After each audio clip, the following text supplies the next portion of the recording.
là à côté commençait à observer Adam. Il a commencé à observer attentivement Adam. Il a commencé à le regarder. Et pour la première fois, vous allez regarder dans le livre de Genèse, Genèse chapitre 1, Genèse jusqu'à chapitre 2, mais tout le long du chapitre 1, Dieu était content de ce qu'il avait créé. Dieu était heureux de ce qu'il avait fait. Lorsqu'il créa les cieux et la terre, il a dit que cela était bon. Lorsqu'il a créé les animaux, il a dit que cela était bon. Lorsqu'il a créé le monde animal, le monde végétal, il dit que cela était bon. Dieu était émerveillé de voir ce qu'il créait. Il était content. Il a fini de créer Adam. Il a dit, faisons l'homme à notre image, selon notre ressemblance.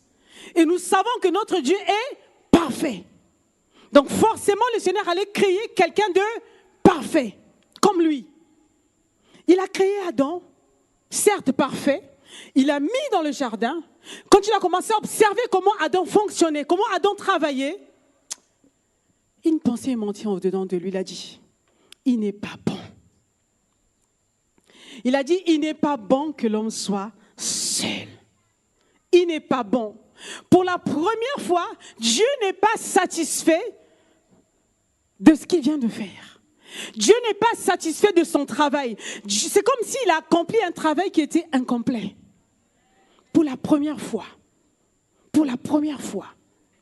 Et quand Dieu fait ce constat, et qu'est-ce qu'il dit après? Je lui ferai une aide semblable.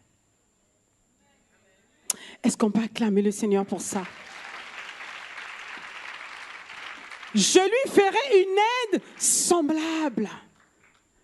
C'est là que vient dans la pensée de Dieu l'idée de former le corps de la femme.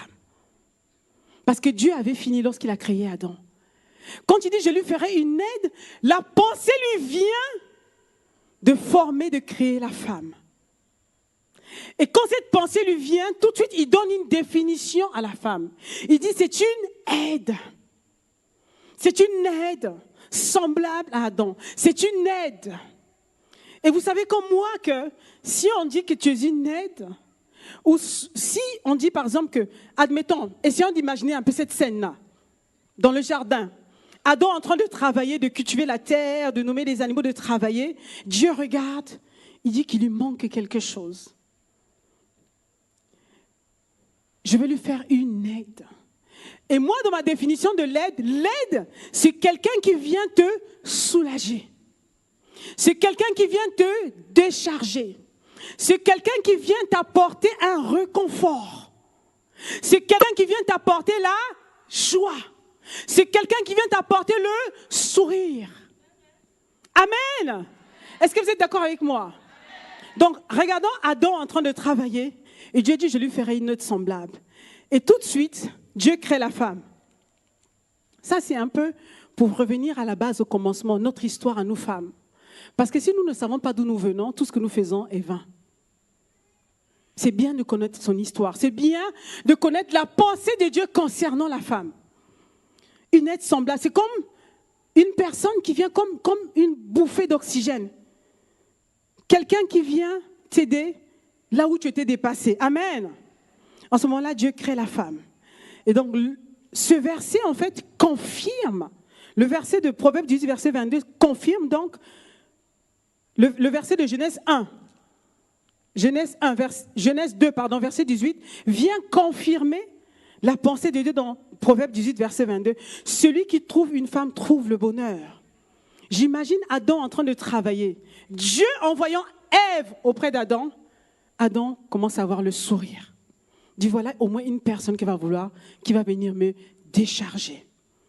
Et donc le thème de mon message, qui m'emmène au thème de mon message aujourd'hui, le thème de mon message aujourd'hui s'appelle Femme, soit le bonheur de celui qui te trouve ou le bonheur de celui qui t'a déjà trouvé. Amen. C'est ce que Dieu te dit. Sois le bonheur.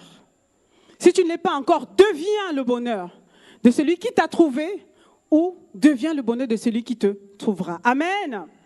Amen. Alors dis à ma sista, sois le bonheur de celui qui te trouve.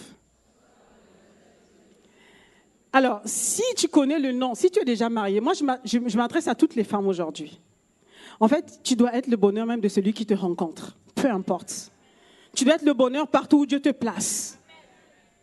Amen. Tu dois être comme ce rayon de soleil qui brille, qui éclaire.